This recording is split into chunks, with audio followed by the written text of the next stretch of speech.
What's going on? It's your man Terrence J, host of Radio Therapy with Terrence J. This is another edition of Marriage Therapy, and I'm here with my wife. Hello, family. Why do you always give the weirdest hellos at the beginning of the videos? It's not weird. Hello! You're almost like a mix between a British person and a... I have a little British in my family. You ain't got no I British. do have Irish. Negroes always think they got Oh. some other stuff. My grandmama Indian. Actually, I do have Indian in my family. Anyways, hello, family. How are you on this wonderful, beautiful Saturday? It's like I can't see, there's clouds going on. Yeah, okay, that's better. Yeah, well, I mean, it's not the best lighting, but we'll make it do. Yeah. What's up? How y'all doing today? This is another edition of Marriage Therapy. I have a couple of my aunts already in the room. Hi, aunties. What's up, Tracy? Hey, Susan. How you doing? I have to get Susan and Mardell. They want to be on our Marriage Therapy show, so I told them I'm working on it.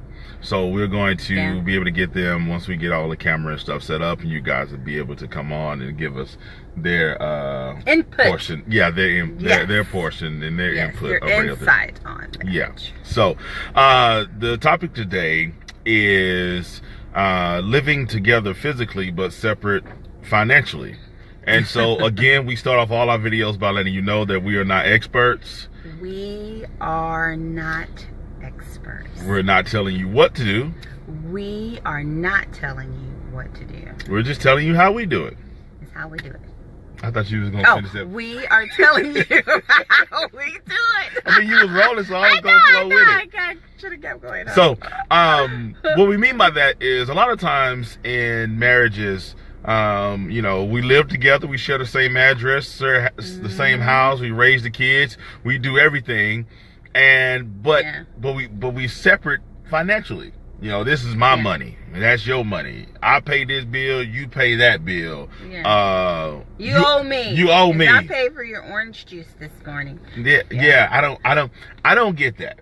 I don't get the you owe me my money back, and you know, so it makes me question, you know, is this a roommate situation or is this a marriage? Or are there trust issues, or it could be previous issues as far as financially with your spouse, that maybe you don't trust them and you have to separate to make sure that, you know, the household is running in a financial aspect, I guess. So it works for some people.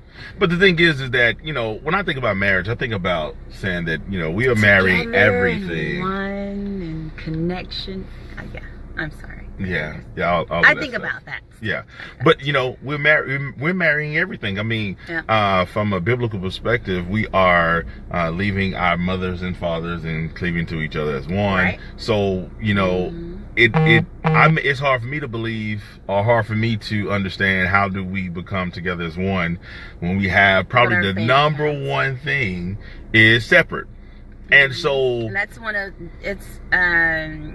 the number one thing that they say, you know, statistically, why there's a high divorce rate. So it's usually finances. Yeah. You know, a lot of times people think of infidelity, but a lot of times most of it's finances. You know, I could probably get over some other stuff, but financially, that'll be the one that'd be like, look, we ain't gonna be able to kick it no more. So I want to know what you guys think. Do you think that couples should be able to live together but separately financially? How do you do it? I know for us, we just said, look, we'll have our main house account, and then we have separate accounts that we call like the play accounts. But the thing is, even the play accounts they're tied, you know, both our names on it, all of our accounts have our names on it, both of our names on it. Exactly. Single account. Whether we designate it as our play account or our home account, house account, or a vacation account, but every account has both of our names on there. Yeah, you know what? And I like what Susan said. We're rich together and broke together. See, that's the thing. Oh, wait a minute. Hold on. Rich together. Well, I don't want to be broke together. I guess I signed up for that. You do have more when you work together. I know you had a very good point, Auntie. I'm sorry. I just saw the broke part and it kind of, you know. Well, guess what? But I've seen situations. It is the truth. But I've seen situations where people said, you know, I'm broke, you know, but the other person is out shopping. Wait a minute. If I'm broke, we broke. You can't be out there shopping. And you know, if I'm broke, then we broke. And if you broke, then I'm gonna be broke. Because the thing is that it's not going to be a situation to where it's going to be some type of financial onus on one person versus the other.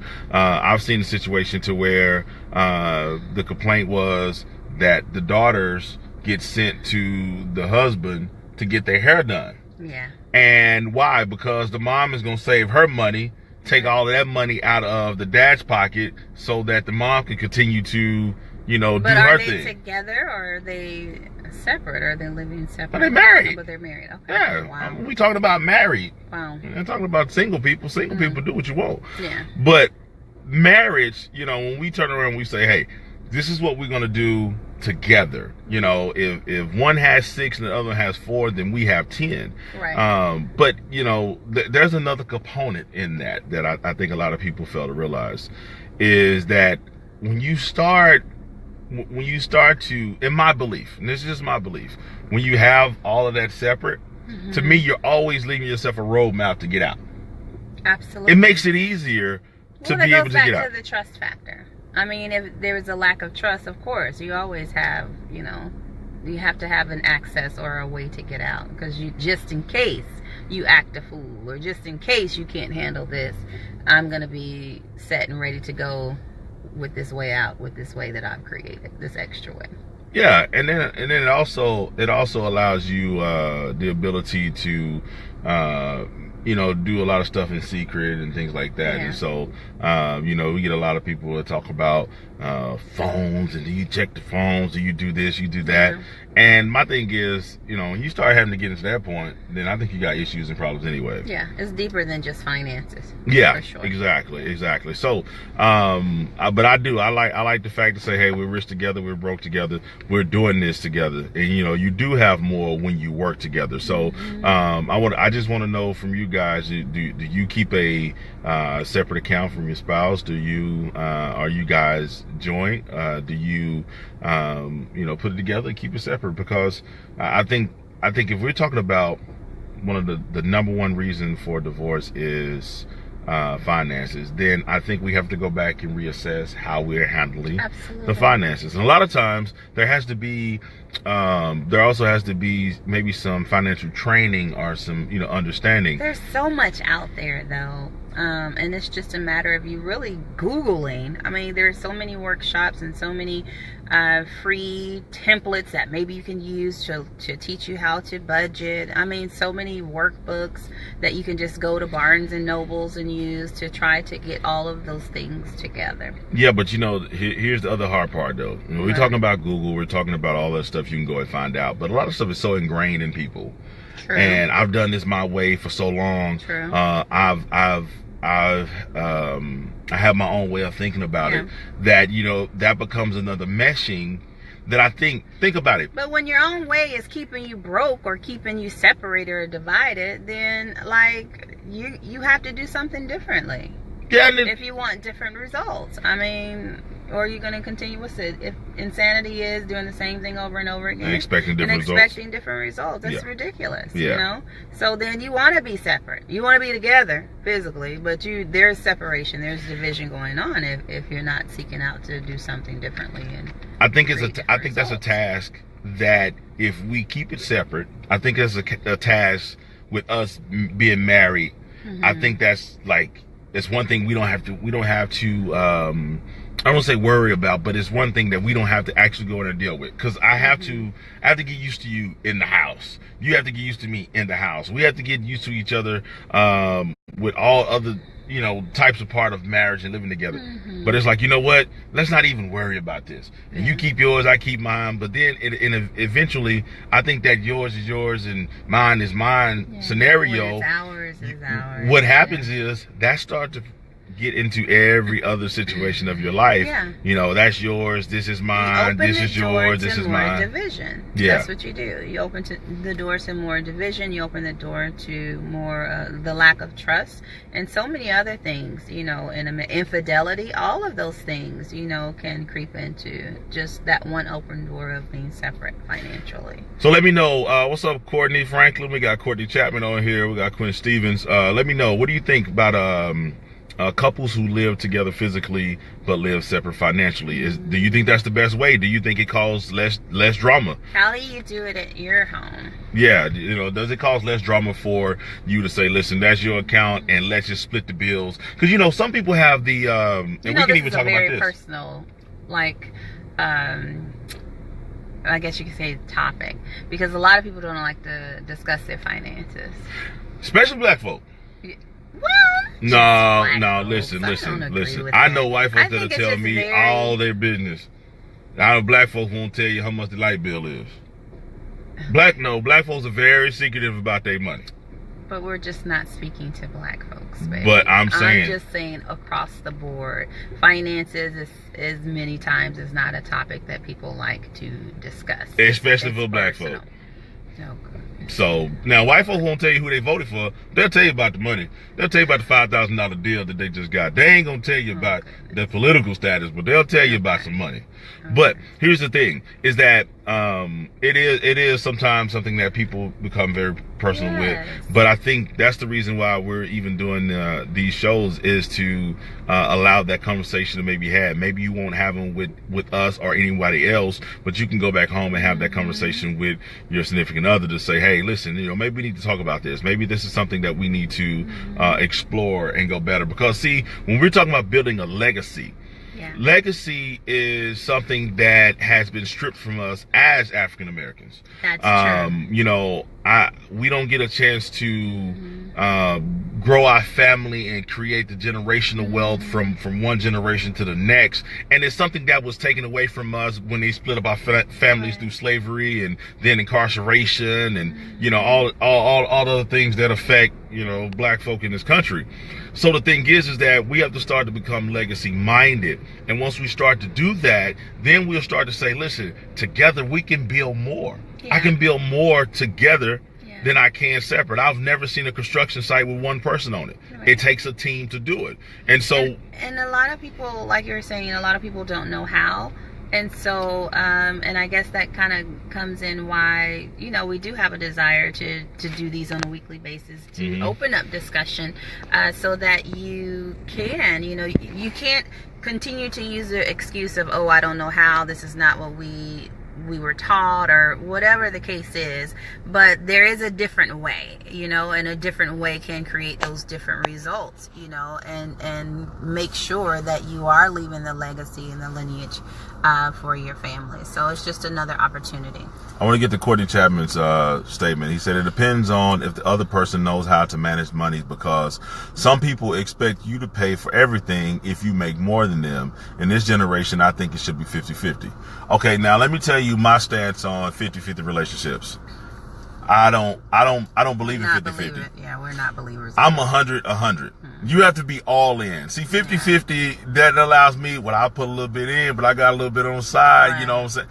For me, listen, relationships have to be 100-100. Let's put it all on the table. You know, Jay-Z said, you know, it's like playing spades, all cards up. Listen, we got to go in this thing with a trust factor. But I do understand about the point that you're making when you said, if somebody knows how to, you know, depending on how they manage money. But that's why it also has to be an agreement between the two partners. Okay, you manage money better than I do, so let's do this. Or you know, I'm better at this. And you know, because you know, as far as we talk about gender roles within a relationship, there are some women. I have a friend that said, listen, she said, I don't mind taking out trash. She was like, my job at my house with my husband and 3 boys, I grab the trash, I take it out. I could take out we ain't not asking what you doing. We just talking about gender roles and you know, that'll be a discussion. Yeah. But the thing is that she's just saying that, you know, and you guess what? She said she was doing the money management and everything. Yeah. She said, and one day she came home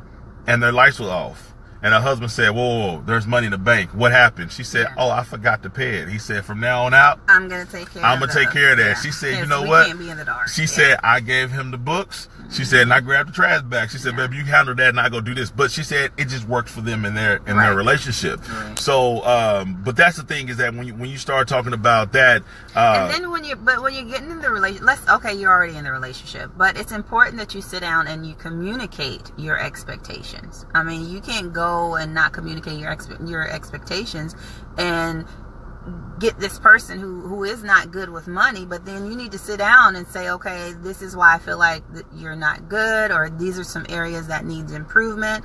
Maybe we can look at, okay, who's stronger in what suit, and figure out what we're going to do and how we're going to handle our finances to make sure that we are successful with our finances. Well, so we won't have to be. It won't have to be a separate situation. A quote that I got last night on Radiotherapy by Derek Walker was, I think this sums this up perfect.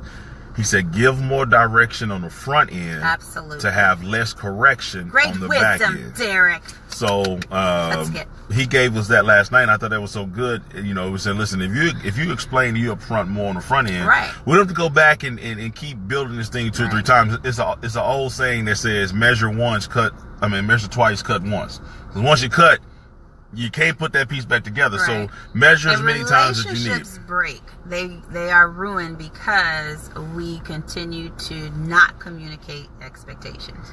Courtney Chapman says, I used to pay for everything and it wasn't appreciated. Wow. Why'd you keep paying for it, Courtney? Well, yeah, that's a good question. Courtney, why'd you keep paying for it if you knew that it wasn't appreciated? Was it the first time, the second time? So you just can't put it on that person. But I'm going to tell you this, though. When you're married, and if Courtney's speaking from a marriage perspective, when you're married, you oftentimes get into situations where it's almost like, how do I stop? See, the thing is, and I'll tell you from a man's perspective, women, mutual destruction. See, the reason America and Russia won't set off the nukes because they know if one of them send them, the other one's going to send them, and everybody's blowing up.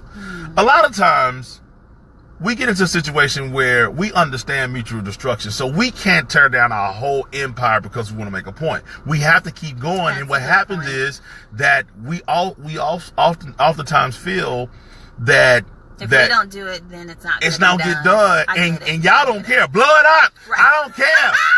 And we're like, we can't do that. Man, I get it. Yeah, we can't do that. Courtney Franklin, I would say, if I take my mom and stepdad, for example, when it comes to the home and everything, dealing with their plans, they have a combined account. They also have their own account for things, for things they do for themselves, and it works for them. Yeah. Okay, cool. Susan says, yes, we got it right. And so the thing is that, Courtney, for that thing, they have a joint account, what they do. But, for sometimes, wanting to surprise your spouse with a gift, or let's just say, my nails done. Let's say you want to get your nails done. They say, hey, listen, here's the money in your account for that. We agreed that you're going to get this, I'm going to get this. And then what's going to happen is, once we have that, now if you run out of your quote-unquote play account, then I go in yours. No, that's not going to happen. No, I go in yours and play. No. But you know what? Here's the other thing. But even you talking about getting nails and stuff done like that. I never considered that anything that quote-unquote will come out of your play account. Why? Yeah, you did. Because I don't get my nails done. Yeah. But I know what I'm saying. I don't get my nails done. I don't get this. I don't get that. And those are things that I want you to have done. Yeah. That's part of the expense. Yeah. Okay. So no, you're not gonna. Yeah. You're not gonna sit there and say. He likes a trophy. What every man does, huh? Like a trophy. That's all that part of that trophy. It's not so much of a trophy, but how unfair is that? Well, how unfair is that for me to say, listen, my haircut costs $20. Your hair costs $60. Well, we got to take that. That's not a fair thing. First of all, you want my haircut, right? And I want your hair done. So that's out of our house account. That has nothing to do with the money that we have allowed each person to be able to free spend however they want. What I'm saying is also okay because I'm not one that will go and get my nails done every week kind of thing.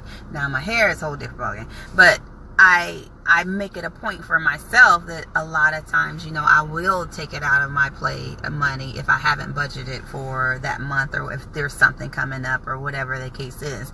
But I don't always just assume, because I'm the one that handles the books, but I don't always assume that, okay, I'm just going to take it out of our house account. It just depends on what's going on. And I think what Courtney said is kind of what I made mention to earlier. My dad always taught me how to be a man, and he said no matter what, at the end of the day, I still have to pay my very good bills. So never let anyone take your character from you. That's good, Courtney. Exactly. That's what I'm saying. Daddy Courtney knew well. Courtney knew if I didn't do it, it's gonna fall down. Right. And she probably gonna sit there and look and say, I want to see if and if you know, you know what, we've seen. So then, okay, wait, babe. But so then, I'm thinking about your situation, Courtney. So then, as that provider, as that one that your father taught you how to be a man, so then does that mean that, okay, because I know my spouse is not going to take care of business in that aspect, then I have to get a separate account? You know what I'm saying? Those like, now it becomes a necessity. It's essential that I do this so my family will be taken care of. So then would that create division? Well, it's a possibility because what's happening is the working together now seems to be strained. Right. And so now if you do go out and create this separate account to make sure that you don't have access to this and access to that, there's something he said earlier about if you make more, they expect you to pay more. Well, I'm going to tell you, here's the thing. I can make more, or my wife can make more, but the thing is that if we go in it as one, then it's not I pay more because I make more, she pay less. For us, we're saying, listen, all of this money, because we're all living here, all of this money is going to come from what we do, and then we're going to go through and put the money toward the bills. We're going to do that, and then after that, whatever we have left over, this is going to go for saving. This is going to go for us to be able to do whatever we want to with it. But we're gonna go into it as one. It's not so, well, I make more, so you do that. So I think that's a way that we can keep this me, my, I mentality out of, and if we can focus on us and we, and then we can move forward. Because I saw somebody real quick, because we got to get ready to go. I saw somebody real quick said that, you know what, I don't want to have to work. I don't want to do this. My thing is, since I'm not filthy rich, and we talked about legacy, I'm gonna have to trade. I don't think that because of what we want to do for our legacy, I don't think that neither one of us have the opportunity to say, well, no, I'm not going to work. Because, see, we're not doing this for us. Right. We're doing this for the generation to come. So both of us are going to put our feet on the ground, put our work in, so we can pass on to the next generation, so that there may be abundance for the generation after that. Right. So this is not a selfish thing. Forget our life. We're doing this for our purpose. Exactly. It's not an I thing. It's a we thing. It's a legacy thing. No, it's a legacy thing, and it's about us building those generations. Like it's our duty. It's our responsibility. It doesn't just stop with us, or we will continue to see our culture in the status that it's in. So we have to break those things, and so we have to make sure that we have the appropriate mindset and grit to go and break those things, you know, and that's just what's gonna do it, you know, if that's your goal, is to continue the legacy, is to pass it on. All right.